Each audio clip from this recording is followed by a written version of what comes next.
Hi there, I'm Joey. I'm Jacob. And we are watching Star Trek for the first time. Last time on Star Trek, we had The Last Outpost, and there were people with big ears that I recognized, and there was The Art of War. We did not mention it, if I remember correctly, but I would love to know what directing notes they had. Right? Yeah, they just kind of like jumped around like monkeys towards the end of the episode, and it was a little weird. But hey, I'll be curious to see them more in the future. Hopefully, Hopefully. I imagine we will, because again, I can't imagine I just kind of gained this knowledge of the Ferengi out of nowhere. So I'll be curious to see more of them eventually. Exactly. But anyway, today we're watching an episode called, and I quote, "Where No One Has Gone Before." God damn it. I suppose this doesn't guarantee a TOS sequel, but it certainly fucking sounds like it. Sounds like it. Yeah. Or it could just be like the TNG version of Where No Man Has Gone Before from TOS, like the episode, of course, I'm referring to. Yeah, I understood that's what you meant. Yeah. Which actually we haven't mentioned yet, because they did change like a few minor phrasing things in the intro that Patrick Stewart reads compared to the one that William Shatner reads in the original. And one of the things is where no one has gone before compared to where no man has gone before, which I like. It's a good little change. It's slightly more inclusive, even though we all understood man in that context refers to humanity. Yeah.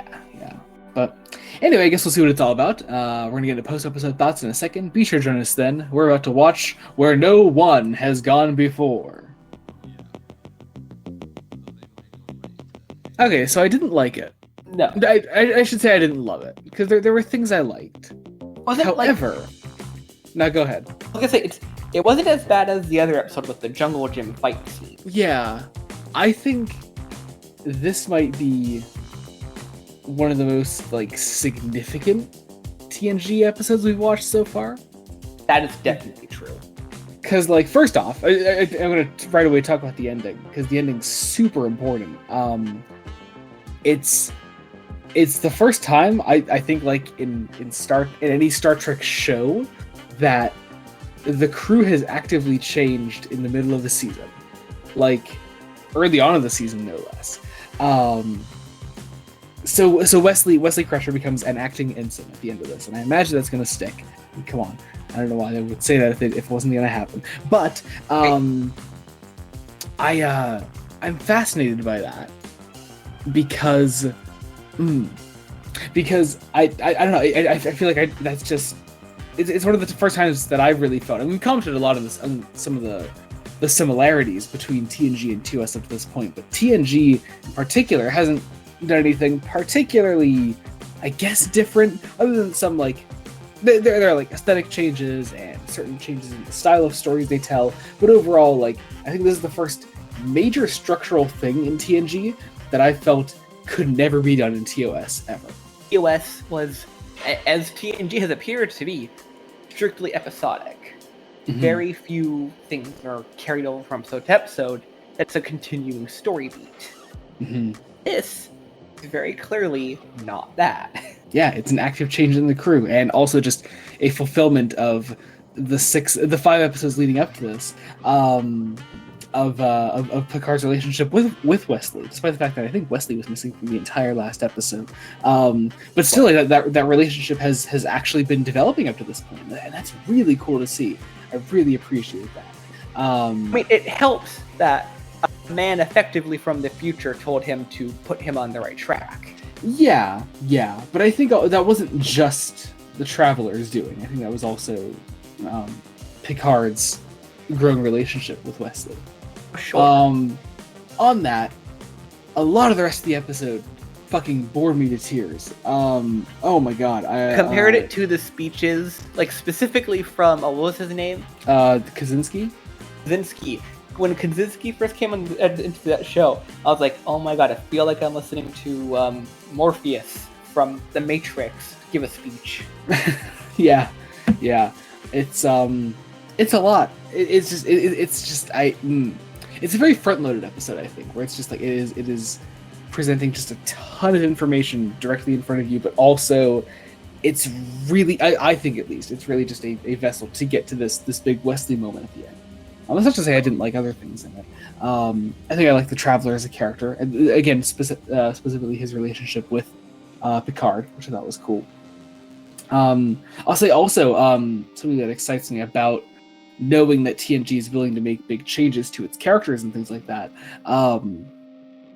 The one scene where we saw Picard's mom, I think, really excites me.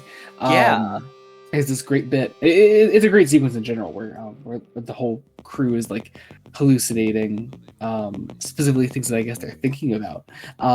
So like Worf sees like a Klingon cat dog thing with spikes. Picard imagines in this new galaxy they're in, imagines just walking straight out into space in the unknown. We see like other people in the crew like playing Mozart and being like a ballerina. It's a whole thing. It's cool. And then Picard walks down this hall and sees his mom at the end, and there's this great little conversation between them. And I just and I think to me, it's very much. I don't think it's saying Picard doesn't want to be captain, but I feel like it's one of those things where the mind subconsciously goes to wanting the simpler things in life again. Oh, definitely. I mean, yeah, Picard. I mean, the whole crew. But it's such a Picard-focused episode.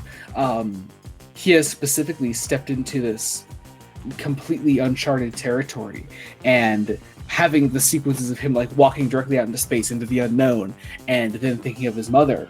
I think it's not a coincidence. They're side by side. Like he's thinking about those things for a reason. It's really, really interesting. I love that. I thought it was awesome. It was definitely interesting, but then not everyone has pleasant visuals. Like some people vision fire. I can't. Oh my god! Fucking Yar.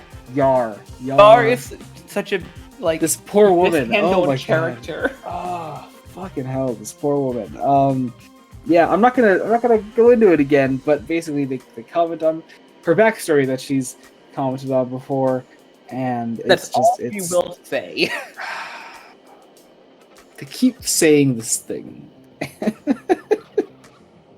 It's horrible. Oh my god. Okay, we're gonna move on from that. Moving on.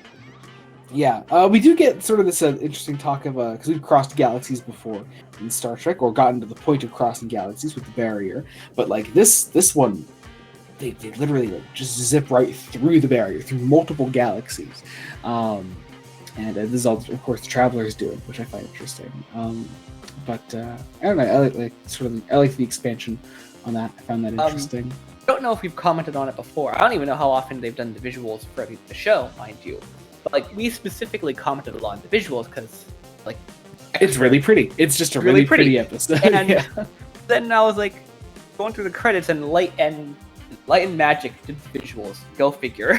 Yeah, it's cool. It's really good. Yeah, it's fantastic work. I love the look of this other galaxy. It's really awesome.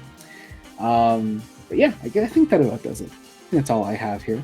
I guess that about does it. Anything else? I think that's it. There's they mentioned the USS Ajax, and I just find that really funny. It's a funny name. That's my last actual thing. Anyway, thank you all so much for watching. Be sure to join us next time when we continue Star Trek: The Next Generation. Until then, this has been Joey Morgan. Goodbye.